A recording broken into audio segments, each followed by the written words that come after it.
Hi, y'all. It's Thursday afternoon. Um, you know, I've probably been into cosmology for probably since I was 11 or 12 years old. When I first heard of the Big Bang model, I think the first time I got exposed to the Big Bang was in the 1980s series Cosmos with Carl Sagan. I watched it. I watched the original series religiously.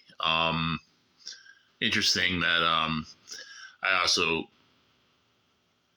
had my first bisexual feelings about the time I was 11 or 12, but that's immaterial to the topic at hand.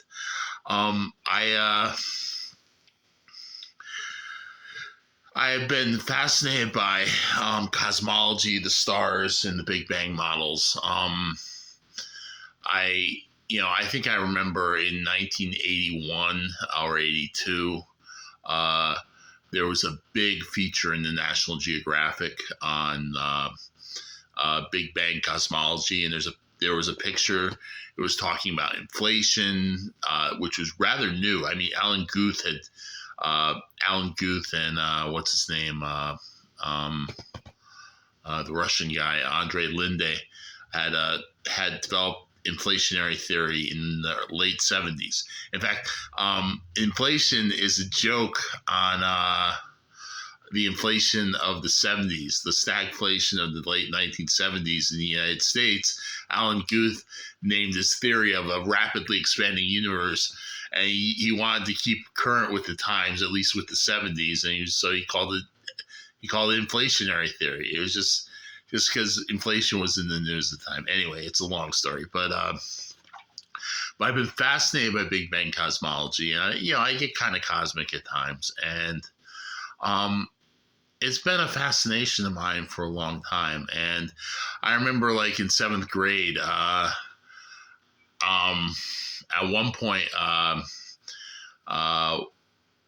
we had a competition. Basically, the teacher was giving out chips for people who could answer questions.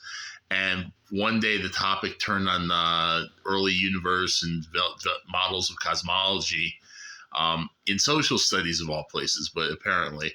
And I was constantly raising my hand. I was talking about the Big Bang. So it's been like cosmology and space and science. It's been a big part of my life from a very early age.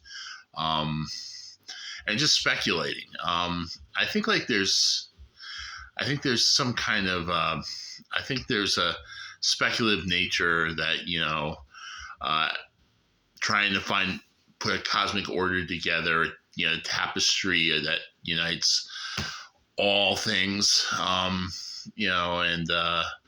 just having a cosmic perspective. I think like that has always been a definite part of my psyche. And I always take the long view, and uh, I always look for the larger pattern. I don't know. I'm just a science geek. But yeah, um, so I find that kind of stuff. If you want to get me talking for hours and hours, just ask me about space or science or physics or any of that stuff. And I will go off on that. I find that stuff fascinating. Whether it be stellar stars and stellar formation, or galaxies, or you know um, cosmology, or Poincare recurrence, or thermodynamics, or any of that stuff. Yeah, I'm all over that stuff. Yeah. So anyway, yeah. So I've always been a physics geek, and I wish I could have gone a little further in it, but I I do like to keep on tabs and keep up with it. Anyway, uh, yeah. So I'll talk to you later, and peace out, and stay cosmic. All right, peace out.